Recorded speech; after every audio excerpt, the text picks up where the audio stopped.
बेटे की मूर्तियां, दिल को छू लेने वाली कहानी। एक गांव में एक मूर्तिकार रहा करता था। वह काफी खूबसूरत मूर्तियां बनाया करता था और इस काम से बहुत अच्छा कमा भी लेता था। मूर्तिकार को एक बेटा हुआ। उसके बेटे ने बचपन से ही उसके साथ मूर्तियां बनानी शुरू कर दी। धीरे धीरे उसने मूर्तियां बनाना सीख लिया। अब वह बहुत अच्छी मूर्तियां बनाया करता था और पिता अपने बेटे की कामयाबी पर बहुत खुश था और गर्व महसूस करता था। लेकिन जब भी उसका बेटा मूर्तियां बनाता, हर बार मूर्तिकार अपने बेटे की मूर्तियों में कोई ना कोई कमी निकाल ही दिया करता था। वह कहता था, बहुत अच्छा किया है बेटा, लेकिन अगली बार इस कमी को दूर करने की कोशिश करना। बेटा भी कोई शिकायत नहीं करता। वह अपने पिता की सलाह पर अमल करते हुए अपनी मूर्तियों को और बेहतर बनाने की कोशिश करता रहता। इस लगातार सुधार से बेटे की मूर्तियां अपने पिता से भी अच्छी बनने लगी और ऐसा समय भी आ गया कि लोग बेटे की मूर्तियों को बहुत ज्यादा पैसा देकर खरीदने लगे, जबकि उसके पिता की मूर्तियां पहली वाली कीमत पर ही बिकती रही। पिता अभी भी बेटे की मूर्तियों में कमियां निकाल ही देता था, लेकिन बेटे को अब यह बात अच्छा नहीं लगता कि कोई उसकी मूर्तियों पर कमियां निकाले और वह बिना मन के कमियों को स्वीकार करता था, लेकिन फिर भी अपनी मूर्तियों में सुधार कर ही देता था। एक दिन ऐसा भी आया कि जब बेटे के सब्र ने जवाब दे दिया। पिता इस बार जब कमियां निकाल रहा था तो बेटा बोला, आप तो ऐसे कहते हैं कि जैसे आप बहुत बड़े मूर्तिकार हो। अगर आपको इतनी समझ होती तो आपकी मूर्तियां इतनी कम दाम में नहीं बिकती।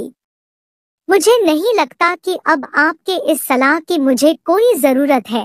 मेरी मूर्तियां बिल्कुल ठीक है। पिता ने जब बेटे की यह बात सुनी तो उसने अपने बेटे को सलाह देना और उसकी मूर्तियों में कमियां निकालना बंद कर दिया। कुछ महीने तक तो वह लड़का बहुत खुश रहा, लेकिन फिर उसने यह महसूस किया कि लोग अब उसकी मूर्तियों की इतनी तारीफ नहीं किया करते हैं जितनी कि पहले किया करते थे, और उसके मूर्तियों के दाम बढ़ना भी बंद हो गए, जिसके कारण उसकी बिक्री बहुत कम होने लगी। शुरू में तो बेटे को कुछ समझ में नहीं आया, लेकिन अंत में वह अपने पिताजी के पास गया और उनसे इस समस्या के बारे में सारी बात बताई। उसके पिताजी ने बेटे की बातों को बहुत शांति से सुना, जैसे कि उन्हें पहले से पता था कि एक दिन इस प्रकार की स्थिति जरूर आएगी। बेटे ने भी इस बात को नोटिस किया और पूछा, क्या आप पहले से जानते थे कि ऐसा होने वाला है? पिता ने हाँ में उत्तर दिया और बोला, आज से कई साल पहले मैं भी इस हालात से टकराया था। बेटे ने सवाल किया, तो फिर आपने मुझे समझाया क्यों नहीं? पिताजी ने जवाब दिया, क्योंकि तुम समझना नहीं चाहते थे। मैं जानता हूँ कि तुम्हारी जितनी अच्छी मूर्तियाँ मैं नहीं बनाता हूँ।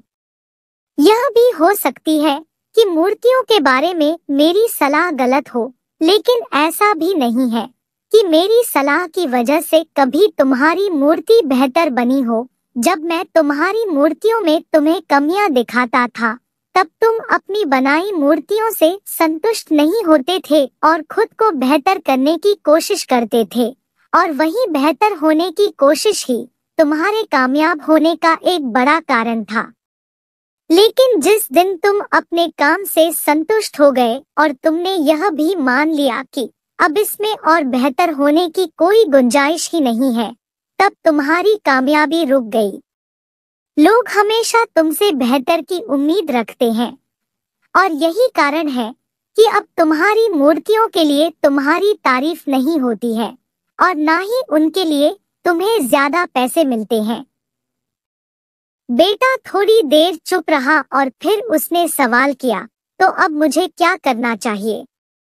पिता ने एक वाक्य में जवाब दिया, असंतुष्ट होना सीख लो। मान लो कि तुम में हमेशा बेहतर होने की गुंजाइश बाकी है। यही एक बात तुम्हें हमेशा आगे बढ़ने के लिए प्रेरित करती रहेगी। तुम्हें हमेशा बेहतर बनाते रहेगी। दोस्तों, कहानी का सार दिन के उजाले की तरह साफ है।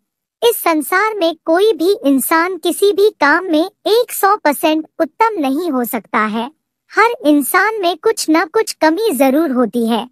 हमें इस कमी को अपने अंदर तलाशनी चाहिए और इसे बेहतर बनाने की कोशिश करनी चाहिए।